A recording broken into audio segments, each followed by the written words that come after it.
Why would a YouTuber with over 1 million subscribers, one of the most popular Roblox commentary creators with a massive scope of influence, completely abandon their YouTube channel? Well, today we're going to be doing a deep dive into KonekoKitten and what ended up happening with him, because if you guys don't know, KonekoKitten was one of the most popular Roblox commentary creators for several years. He basically dominated the commentary space and he was a role model for a lot of people. And when some allegations surfaced regarding inappropriate conduct, KonekoKitten tried to save his career but ultimately ended up completely abandoning all of his YouTube channels and his main source of income. So today, we're going to be doing a deep dive into what happened to KonekoKitten and where is he now. Now keep in mind, everything discussed in this video for legal reasons is alleged. Nothing has been proven in a court of law to my knowledge, so please keep in mind all these are just allegations, they are speculation. I'm not saying any of this is fact. I am simply stating things that other creators have said based on my research and other articles have written, and just giving you guys the information for you guys to make your own informed opinions about this. And I encourage you guys to do your own research if you want to have an opinion on this subject. So with that in mind, let's get started. So if you guys don't know, KonekoKitten was again a commentary YouTuber, and he frequently made videos about Roblox updates, Roblox news, and would also call out bad actors, kind of similar to like a Parlo style video. However, typically his videos weren't really focused on cancellations, but he would call out bad actors as he saw them. Now, with that in mind, his actual legal name is Brian Seja, and he was born on December 18th, 1998. So his birthday was actually 3 days ago, so he's about 27-ish years old. Now, the online alias of KonekoKitten was just KonekoKitten, and his Roblox username was KonekoKitten was taken, which was actually banned only a couple months ago by Roblox for undisclosed reasons, which we'll get into in a second here. Now, aside from the following on YouTube, which I believe at the height of KonekoKitten's fame and before they kind of deleted everything, he had about 1.3 million subscribers on his YouTube channel. He had a substantial following on Twitter, some people following him on Instagram, and then also a lot of people following him on Roblox because, again, he was the main Roblox news reporter kind of thing, and people really idolized him and looked up to him. Now, something that set KonekoKitten apart, and that was actually something that kind of pushed him into fame, was his specific construction of his videos. A lot of commentary YouTubers at the time would just play kind of boring obby games in the background of their videos. However, to my knowledge and to my research, KonekoKitten was one of the very first creators to put Arsenal gameplay in the background of his commentary videos, which basically created this very engaging and quickly changing screen that allowed players to basically lock in on his videos and really increase his overall watch time, which you will see that this is actually something that a lot of other commentary YouTubers have since adopted from KonekoKitten's videos. Now, initially when KonekoKitten made his YouTube channel in 2016, it was named Kitten Plays MC, meaning Minecraft. However, it eventually evolved into KonekoKitten, where he began to focus on Roblox, which this is not something that's uncommon. A lot of YouTubers will start with a specific niche thinking, yeah, that's what I want to do, and then they'll find out that their audience actually prefers other kinds of content, and so their content kind of shifts with their audience preferences. Now, with that in mind, he again made Arsenal videos where he basically showed off his skill in the game, and he actually became quite close friends with a lot of really notable YouTubers because he was just such an influential figure. Now, his whole downfall actually started several years before the whole controversy came out, because KonekoKitten, like many commentary YouTubers, which I'm not quite sure why this is such a common theme, allegedly was dating people over Discord, which this is something that we've seen with a lot of commentary YouTubers, especially now with people getting called out and canceled, is that they have relationships on Discord with people who are maybe not of age or who are not the same age as them. So with that in mind, there was allegations surfacing for several years, I believe starting in 2020 from what I can remember, because I was actually not involved in the situation, but I followed it when it first happened because I was really invested in KonekoKitten at the time because I watched him every day. And there was a lot of kind of rhetoric going out that KonekoKitten had allegedly been speaking to certain people and that certain inappropriate conduct was occurring. And in 2021, KonekoKitten actually released a 55-page document on a creator by the name of Narpi, who he had a relationship with over Discord. Now, what's important to note here, and I will be giving my opinion in a second here, but according to the reports, Narpi, and according to Narpi's video, which I will link down below, was 17 years old when them and Koneko were dating, and Koneko was 20 years old. So there's a 3-year age gap, which I know a lot of people don't think is that big of an issue, and it's whatever, right? Because, you know, at the end of the day, Narpi was almost an adult, but the difference here is that they were not an adult. Almost an adult and being an adult are two different things. And what's also important to acknowledge here is that KonekoKitten, being a massive YouTuber with over 1.3 million subscribers, had a lot of influence in the Roblox creator space. And you know, what's typically a pretty, you know, I would say common theme with these kind of relationships, based on what I understand, is that there will typically be this weird power dynamic where some person, usually the perpetrator, will have some sort of power over the person that they are allegedly trying to take advantage of. And in this situation, although the age gap isn't that significant, Narpi was still allegedly a minor, and on top of that, KonekoKitten had a lot of community influence, which gave him a lot of power over anybody that he had relationships with, which gives them this kind of unfair balance where maybe a partner may be worried about making KonekoKitten upset, they may be worried about their reputation, stuff like that, because KonekoKitten again had all these connections and was such a widely loved creator. Now, with KonekoKitten releasing this document, he basically accused Narpi of being a bad partner and was talking about, it was something about like not treating him very well, and there was, I guess, pressure for stuff and stuff like that. And this document came out on Twitter and it quickly garnered a lot of views, and Narpi, in their response video that they published 2 years later, actually discussed how false allegations ruined their YouTube channel. For years, they were accused of doing things that they never did because allegedly KonekoKitten had made things up in the document. On top of that, which again, I will link in Narpi's video down below, in KonekoKitten's document, it was alleged that he had taken screenshots out of context and was cherry-picking certain conversations on Discord to paint a specific narrative, and he actually went in and deleted a bunch of the messages with Narpi in their Discord chats to try and hide what had occurred, according to Narpi. Now, on top of that, in 2023, Narpi came out with their own video basically talking about their experience dating KonekoKitten and how stuff was taken out of context and how those false allegations had hurt their YouTube channel and their reputation in the Roblox community. And they actually included several screenshots that proved what they were saying, where they had had conversations with Koneko like, hey, can you take this back? That wasn't true, etc., etc. And Koneko basically just kind of refused to do that. Now, on top of that, KonekoKitten also frequently used the excuse in the situation where they were accusing Narpi of being inappropriate, even though Narpi was a child, was that KonekoKitten was asexual, so, they couldn't have done these things that Narpi was accusing them of. However, this is a pretty common theme that we saw with the Koneko situation, where he would frequently use the crutch that, oh, I'm asexual, so I can't do anything sexual. I don't like that stuff, so obviously I couldn't do this. However, from an outsider perspective, it appeared as though he was using this as a sort of excuse to justify his actions or try to escape culpability, in my opinion, which I certainly don't think you should be using any portion of your identity as something to not take accountability for actions that you have allegedly committed.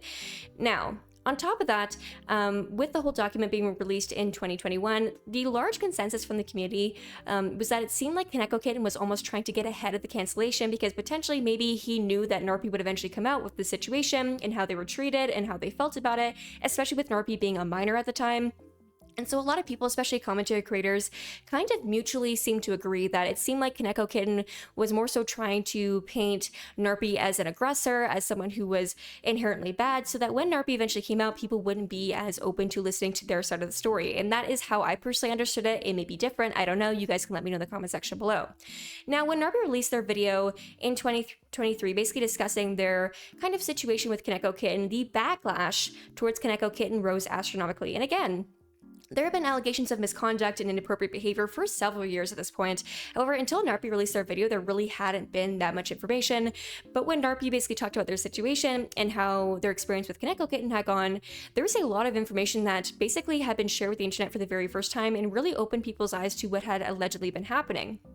Now, on top of that, there was an alleged situation where KonekoKitten was dating a 16-year-old girl by the name of Naku while he was 20 years old. So again, these age gaps, according to the research that I've done, seem to be a pretty consistent thing, which I do not understand why, allegedly, Roblox YouTubers have such a fixation with children.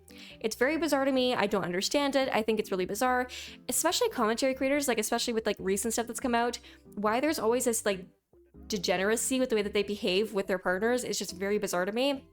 But regardless, I certainly think 17 and 20 is one thing, but 16 and 20, that's a pretty significant age gap and something that I don't think is appropriate at all.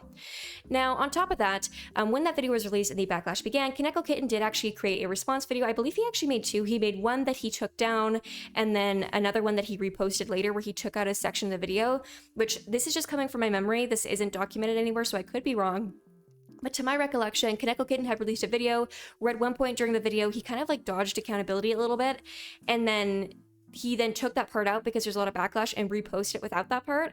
But regardless, he did a face cam video, which he had done facecam videos with some of his Roblox commentary stuff in the past. However, he looked very disheveled in these videos, and people assumed that that was him trying to garner sympathy or attention for what had happened, but I don't know. That's not necessarily my opinion, but that's what a lot of people are saying, especially with him, turning on his camera and looking like his hair hadn't been brushed, and he was basically talking about how depressed he was and stuff like that in that video, which that video has since been deleted, so important to note.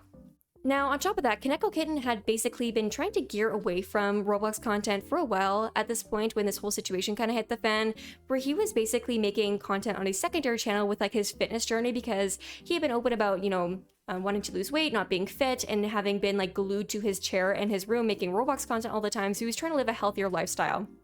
Now, when all this stuff came out and his apology was not well received, he ended up actually privating every single one of his YouTube channels, including his fitness channel where he had been kind of doing life transformation content, and his main YouTube channel, which at the time, to my understanding, was his main source of income.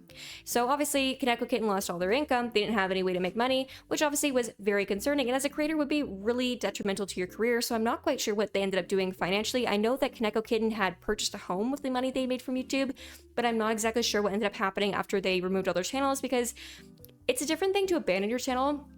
If you were to abandon your channel, you would still make money from people who are watching your videos years later. However, when you completely wipe your channel and delete it or hide it, you can't generate any more money from people watching your videos because they aren't accessible. So that would lead to an immediate cease in any income you were earning from YouTube, which is obviously highly concerning. Now, obviously the community response was pretty mixed. There were some creators who were actively defending KonekoKitten, saying that the minors at the time were allegedly trying to catch him in something, or were trying to expose him, and that it was their fault, which I never think it's appropriate to blame a minor for a situation that occurred with an adult. As an adult, you should know better. That's weird, especially being in such a position of power that KonekoKitten was in. But regardless, other people were basically condemning KonekoKitten. A lot of creators cut ties with him, unfollowed him, blocked him, etc., because obviously they don't want to be associated with this kind of stuff, even if it is just an allegation at the time. Now, this is where it gets spicy. In 2025, September actually, so just a couple months ago, KonekoKitten's Roblox account was terminated, and the account was terminated by Roblox, and there was no specific reason given. Now, a lot of people have speculated this was part of Roblox's kind of revamping their star program, which notoriously, Roblox's star program has been a hub for bad actors to have access to premium features on Roblox. People who have been called out for being really terrible people still had their star program access, which is obviously incredibly concerning.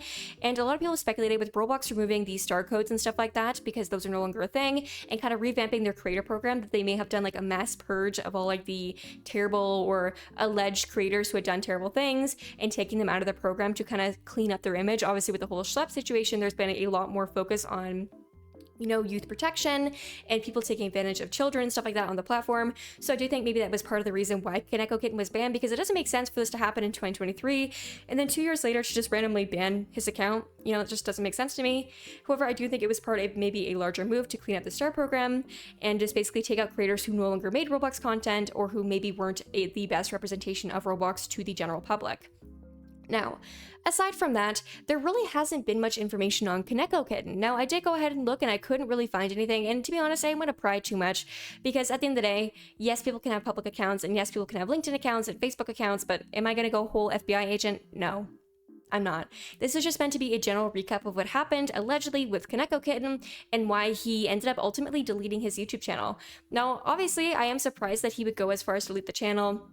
And personally, my opinion from the various controversies that I've covered, including Beat Plays and other sort of content, is that if you are so quick to run away from a channel that you've built for years because some allegations have surfaced, I believe at the core that then means that what is going on must have some truth to it, right? Doesn't mean it's 100% truthful, but if you're going to completely abandon your livelihood in this brand, this business that you built for years because of some allegations that have surfaced, if you were innocent, you wouldn't abandon everything. That's kind of where I'm coming from here. And I understand, obviously, hate, harassment, even with false allegations, can become pretty damaging and can obviously take a toll on somebody. But if you are fundamentally, not guilty of what people are accusing you of, and you haven't done anything wrong, I don't see any creator who wouldn't obviously take legal action against somebody who's falsely accusing them of stuff. And to, just hide from the internet and completely remove yourself, to me, looks like you're guilty, but I'm not a judge. I'm not here to definitively say if people did stuff or if they didn't, but I do think that's an important aspect to keep in mind in the situation, that if KonekoKitten was truly as innocent as he's portrayed in his earlier videos, which in his last video, I do believe that he kind of took accountability for some stuff. And he did make a statement saying, I don't think I should be on the internet anymore, which I do think was a smart move. But, at the end of the day, if someone was truly innocent, they wouldn't do that, which tells me that there is probably a lot of layers to the situation. And important to note that we as the community didn't get full access to every single detail in the situation, so I can only make a video based on the information that is publicly available. So I do want to clarify before I end the video that obviously everything I showed to you in this video is just the information that is publicly available, and I'm sure there's more information that I wasn't able to talk about, discuss, or see, so please keep that in mind. But regardless, let me know your thoughts in this in the comment section below. Do you think KonekoKitten had to leave YouTube after, these allegations came out? Was it something he could have recovered from? Do you think leaving YouTube was a good choice? Let me know your thoughts on this. And did you guys watch KonekoKitten? I used to watch him every day after school. I'd come home, watch the Roblox news like I was an adult watching the actual news, and it was just a fun little thing. And so when I found out that he allegedly had done this stuff, I was very sad. So regardless, let me know your thoughts in this in the comment section below, and if you want to see more videos like this, and I will see you guys next time. Bye-bye!